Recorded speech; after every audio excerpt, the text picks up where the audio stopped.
Okay, hello guys and welcome to EduStation channel. Today will be the first video on my YouTube channel and also the first one of the whole Python course that I have prepared from the scratch to the professional levels. By this course, I'm targeting either the CS students or those who want to start a new or different career. So if you're one of them, this course will be the right choice for you because I'll prepare your mind to get into this field of programming. Because at first I'll give you an introduction about programming language, and don't worry, it will be a recapped one, but you'll know all you need.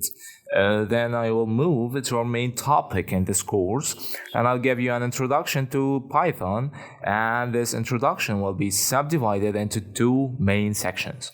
The first one, the history of Python and its technologies, and the second one will be Python features. Well, I'll explain it at the next video.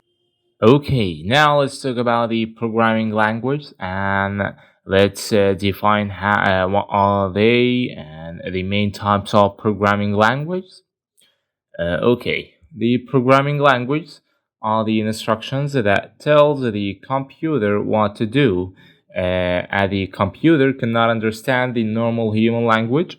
Instead, it's converted to the language that the computer could understand, like the machine language, to be executed.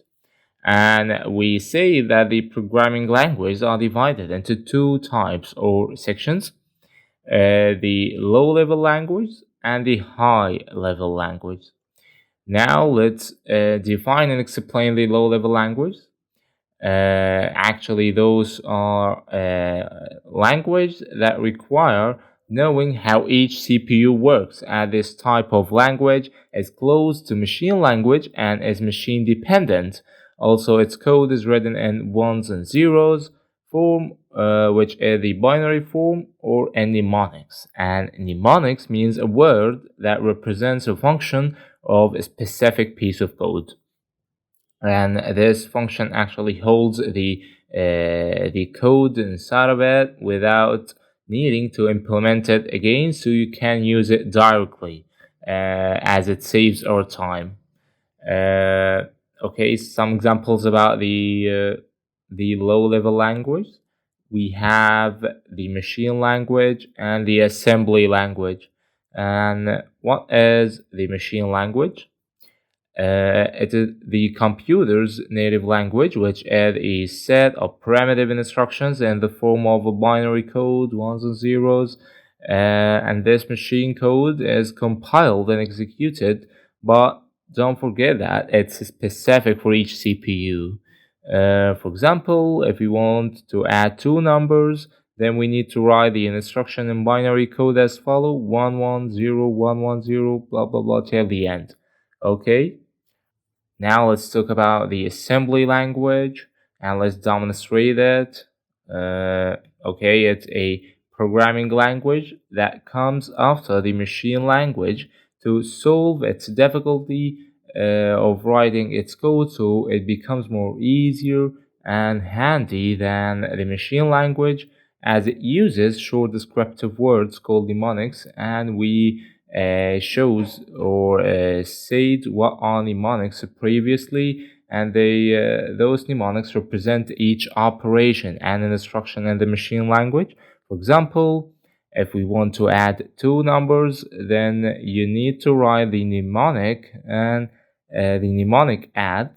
Okay, then the two numbers, let's say 5, 8, then the result, which is a variable that stores the result of addition of those two numbers. Now, let's talk about the high-level language.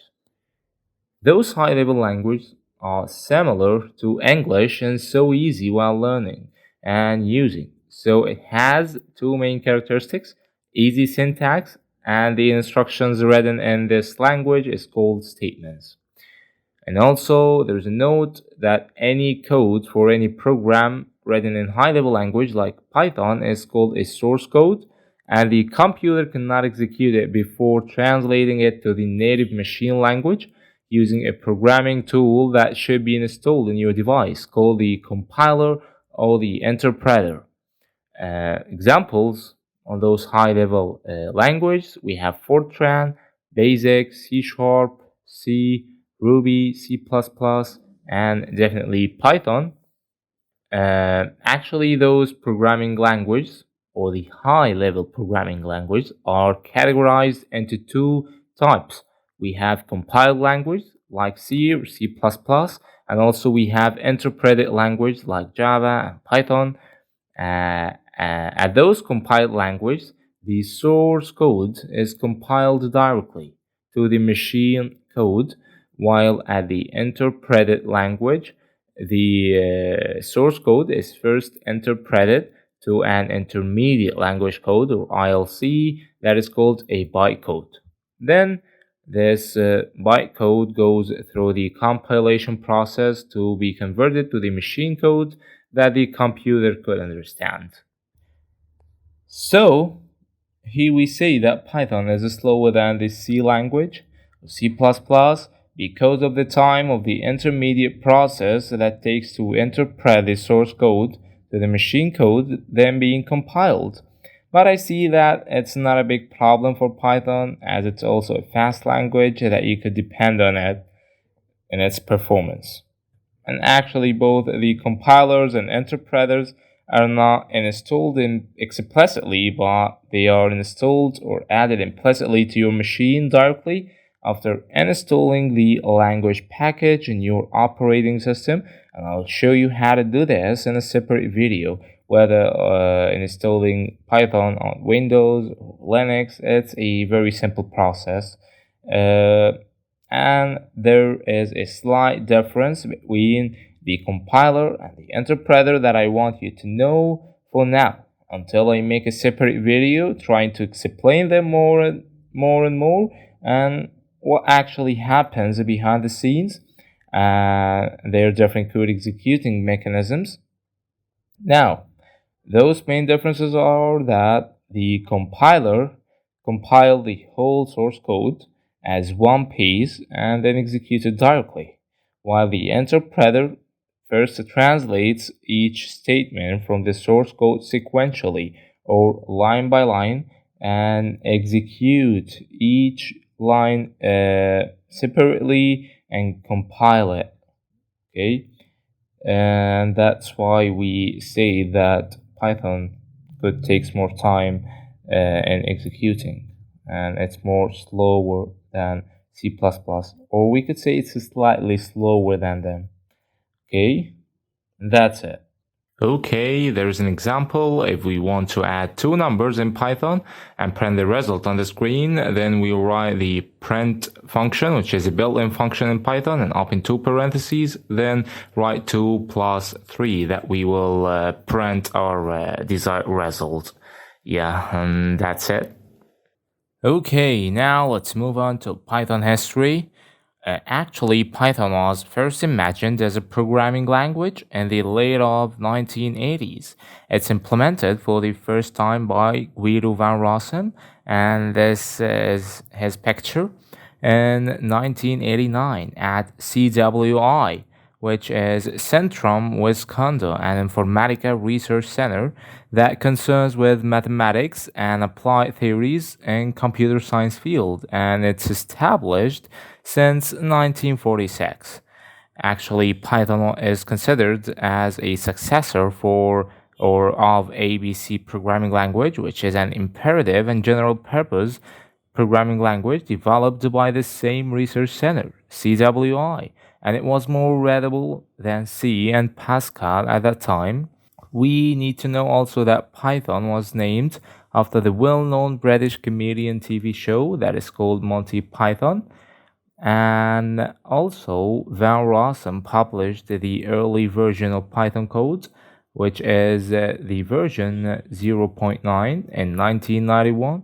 Then the first version of Python, which is version 1, was released in 1994 with a lot of major features added to it. And every time a new version of Python is released with new and enhanced features that enhance the coding process and the performance. So its API, or the application programming interface, and libraries grows more and more. Yeah, and also I want to show you the old Python logo. Then this logo is transformed to our new logo in 2006. Okay, since 2003, Python was the most popular programming language and has high and increasing ranks of learners every day, as it serves an important role in a lot of fields and has various usages and features that we will see after a few moments. Okay, but now let's move on and talk about Python implementations and API documentations. First, we'll start by Python implementations, and I want to tell you that Python actually was implemented and developed based on various languages, and there are some examples of the most common implementations that I'll show you now. And the first one, or the first implementation, is CPython, which is the reference implementation of Python, and by which is essentially Python is developed. Okay, then we have the second one is Jython, which is another Python implementation that is supported for Java platforms. Okay, then we have PyPy. This is an originally Python implementation coded in Python and is used in RPython, which is more commonly used and directed to static analysis. Then we have MicroPython, okay, which is another implementation for Python used for microcontroller platforms. And there are a lot of other implementations like Pystone and Slender, and both of them use a compiling technique called JIT or JIT. This is an acronym or an abbreviation for just-in-time compilation, which is a technique used to speed up the performance and the execution time. I'll discuss that technique in a little bit of details in another section or another video. And there are also other more implementations that you can feel free to search more about them if you're interested to know more. Then we'll move on to the documentation section. Okay, actually Python documentations is made by many documentation generator tools or websites like the official standard one, PyDoc, and also there is another common and popular generator for that documentation called Sphinx, which is more popular and commonly used by Python community. Also, we have Doxygen and another Python generator tools, or sorry, Python documentation generator tools. Okay, and that's it. Okay, now let's talk about Python uses and popularity.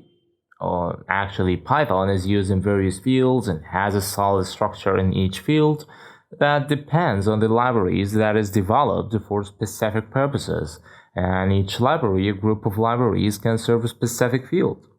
There are a wealth number of Python libraries that are more than 320,000 libraries, as Python is a FOSS. And FOSS actually is a term that stands for free open source software.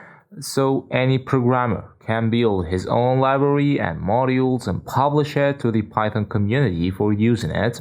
So we call Python as extensible, and it's one of its main features. Now, there are some examples about those libraries and their purposes that could be imported in Python. First of all, we will start by the scientific and mathematical computing libraries like NumPy, SciPy, Matplotlib, or Plotly, and they are used for that field commonly. And also, we have libraries for computer vision and image processing, like the most popular one, which is OpenCV.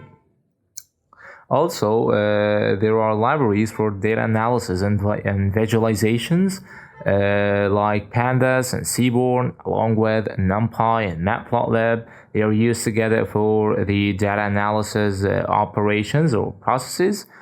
And also, there are libraries for creating web applications like Django and Flask, and they are actually used as a web frameworks for building those web applications more faster and effectively. And also we have libraries for the artificial intelligence, machine learning, and deep learning, all of those stuff. We have a popular and powerful libraries for that, like scikit-learn, TensorFlow, Keras, and PyTorch. Also, there are libraries used for the bioinformatics field and computational biology. And if you didn't know what is bioinformatics or computational biology, I'll make a separate video for that to introduce that field for you. But the most common library for that for now is BioPython. Also, we have a libraries for computer desktop or Android applications and games. They are actually GUI libraries, and they are more common in using. Like we have Cantor and PyQt, and also Pygame that is used for the game development.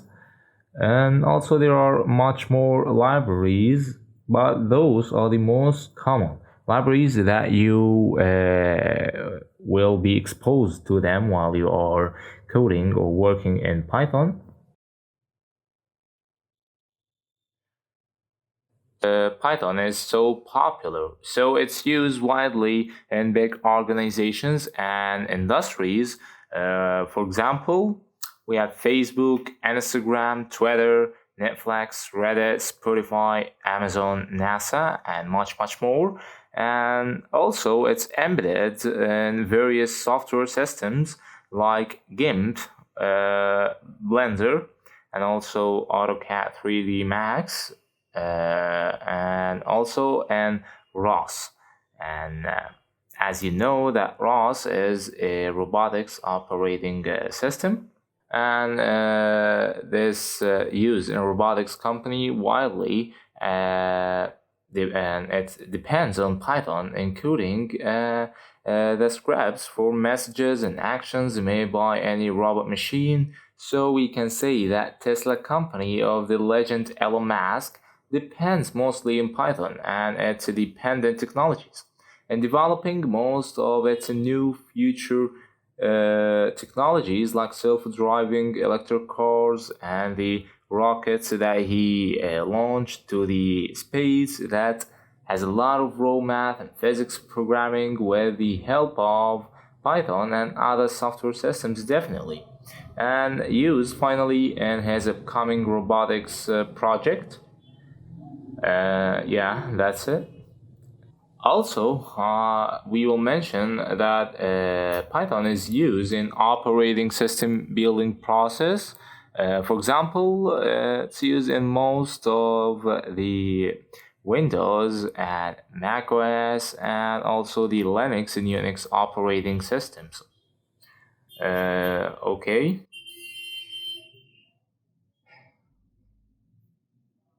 Okay, now let's move on to the other section, and we'll talk about the languages that are influenced by Python. And they actually influenced by Python in their syntax, indentation, object model, behavior, and its philosophy, and much more. For example, we have Ruby, Groovy, CoffeeScript, Cobra, Swift, Go, and much more also. Okay, and that's it. And now we have reached to the end of our video. Please, if you like this video, don't forget to subscribe and hit the notification bell, and also don't forget to hit the like button to make this video reach to everyone. and I'll appreciate that if you do it because it will help me and make all my efforts and time worthy. And also, there is my Patreon account if you want to support me and buy me a coffee, and you will get useful subscription because you will have an access to download my cheat sheets for every video that could be a quick and informative reference for you. Thanks for watching and see you in my upcoming videos. Goodbye.